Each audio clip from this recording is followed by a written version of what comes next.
Howdy, this is Luis Saldana, Extension 4-H Program Specialist with Texas A&M AgriLife Extension Service with another video on scoring the in this particular case, this example, this is a 122 centimeter 5-color feed a target. You can see it's already been used, and the shots we're taking have already been marked. But we're going to take just a minute to show you how to score this one. This one's a little easier than, say, the 3D target, but still some people find it a little challenging, especially some of our younger 4-H members, our 3rd and 4th graders. Once they score a few targets, they kind of get the hang of it. They have more trouble actually with the scorecard than they do scoring the targets. But nonetheless, here's your target, and in this particular target you have 5 colors, which is the yellow or gold, red, blue, and then you have black. And you may not be able to, it's kind of out of the screen, there's 2 white rings outside the black. So you can start right here with 10, 9, 8, 7, 6, 5, 4, and then you work your way all the way up to 3, 2, and 1, which would be the outermost white ring. So there's a couple of things to point out. The obvious scores are the ones that fall directly in the middle of the rings. So you've got 7, 8, 9, and 10. Depending on the bow class, again, this specific scoring approach is used with the 4-H archery match. The match that we use this particular target with is what we refer to as a modified 600, and it is generally set up in a way where it's 3 separate distances depending on age division, and the seniors shoot 1 distance, the seniors are 9th through 12th, the intermediates are 6th to 8th graders. They shoot a closer distance, and then the juniors, which are 3rd through 5th graders, they shoot the shorter distances. They're all using the same target stands, same mats, same scoring process, with some minor exceptions. So we'll start obviously with the area that you can't see, which is the white area, the outer ring. For example, let's see if I can get you to see this.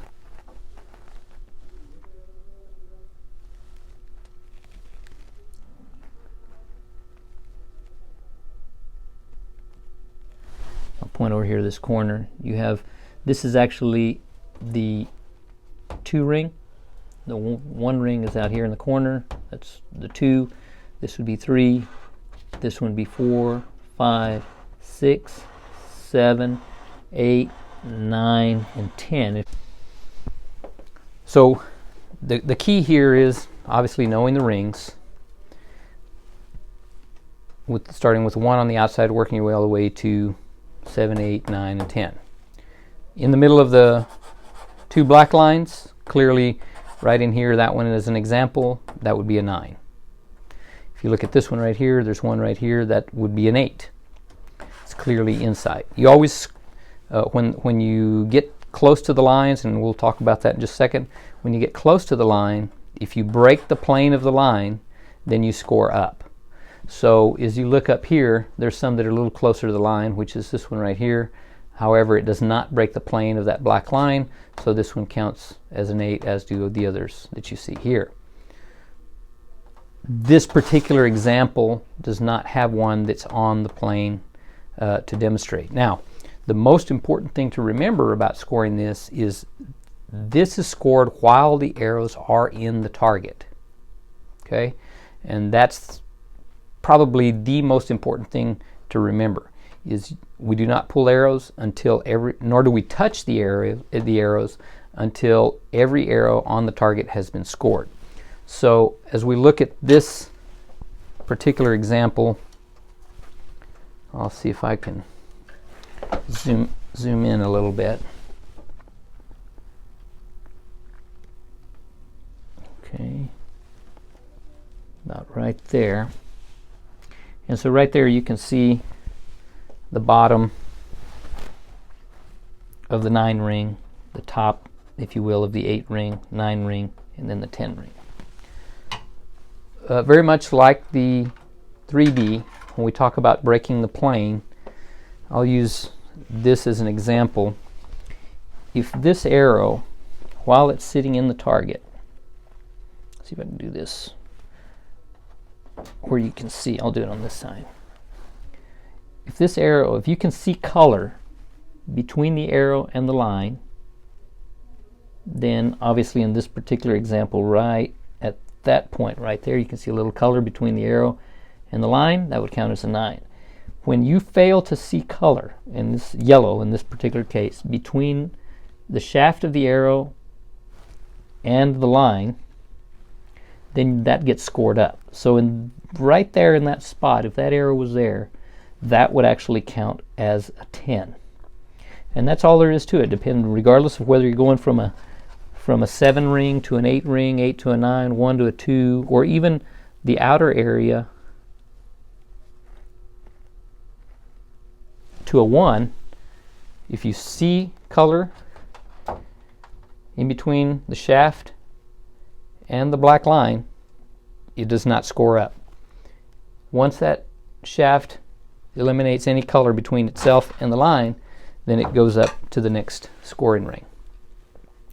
Now, we generally have 5 bow classes that archers in the 4-H archery match will shoot. Specifically, we have a bare bow, which is a recurve style bow, but it cannot have or they cannot use any sights.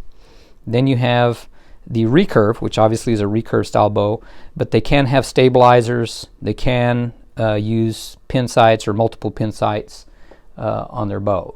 So those are the 2 recurve style bow classes that we use.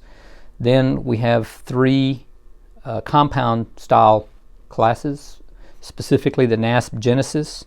We don't get into the multiple levels of Genesis bows, just the standard Genesis bow. No releases.